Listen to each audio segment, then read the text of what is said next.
আজ আমি টাকি মাছের একটি রেসিপি আপনাদের সঙ্গে শেয়ার করছি। ভিডিওটি স্কিপ না করে সম্পূর্ণ দেখার অনুরোধ রইল। মাছগুলো আমি হলুদ লবণ মেখে নিয়েছি এবং কাঁচা লঙ্কা জিরে আদা। কড়াই গরম হয়ে গেছে, দিয়ে দিচ্ছি সর্ষে তেল।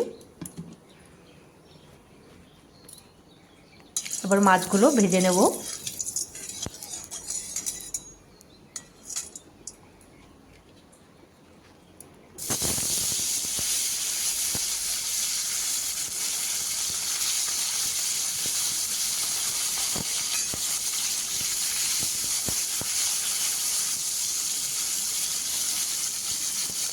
মাছগুলো একটু কড়া করে ভেজে নিয়েছি। আমি আজকে রান্নাটা আলু আর বেগুন দিয়ে করব। আপনারা চাইলে যে কোনো সবজি দিয়ে রান্নাটা করতে পারেন।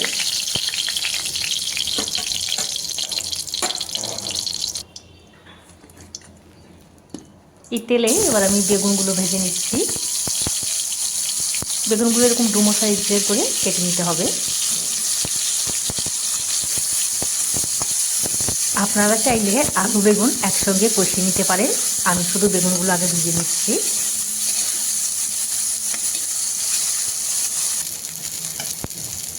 বেগুনগুলো ভেজে তুলে নেব।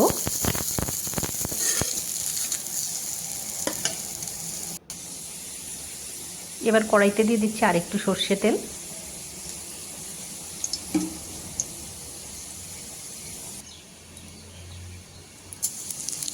ফোড়নে দিয়ে দিচ্ছি গোটা জিরে,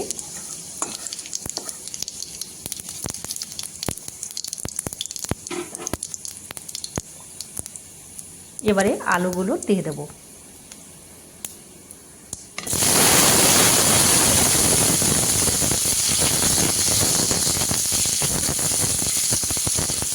টাকি মাছ কিন্তু আলু বেগুনের সাথে অসাধারণ লাগে খেতে। আপনারা বাড়িতে একবার এভাবে ট্রাই করবেন, আর কেমন হলো খেতে অবশ্যই কমেন্ট করে জানাবেন। আলুগুলো একটু লালচে করে ভেজে নিয়েছি। এবার এখানে দিয়ে দিচ্ছি আদা জিরে আর কাঁচা লঙ্কা বাটা। আমি রান্নাটা কিন্তু কাঁচা লঙ্কা দিয়েই করছি। আপনারা চাইলে কালারের জন্য শুকনো লঙ্কা গুঁড়ো ব্যবহার করতে পারেন। মশলা কিন্তু খুব ভালোভাবে কষিয়ে নিতে হবে।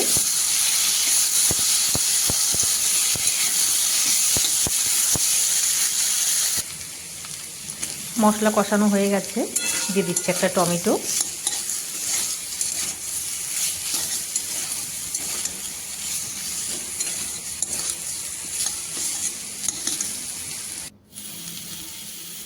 এবারে দিয়ে দেব পরিমাণ মতো লবণ আর পরিমাণ মতো হলুদ গুঁড়ো।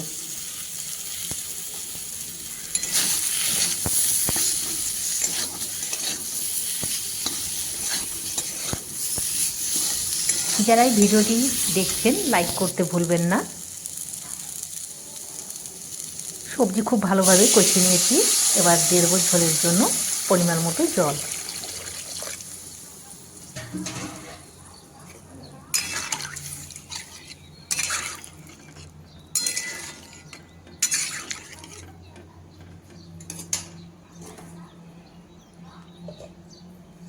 ঝোল ফোটার জন্য এবার 2 মিনিটের জন্য আমি ঢাকা দিয়ে দিচ্ছি।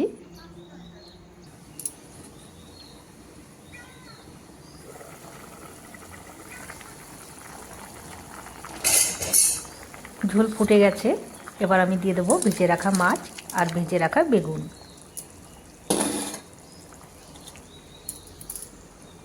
মাছ আর বেগুন দেওয়ার পর আমি আরও 5 থেকে 7 মিনিটের মতো জাল করব।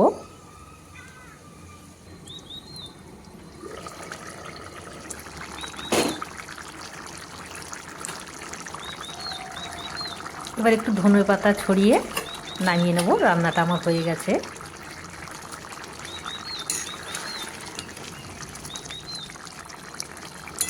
এই বেগুনের তরকারিতে আপনারা অবশ্যই একটু ধনে পাতা দেবেন।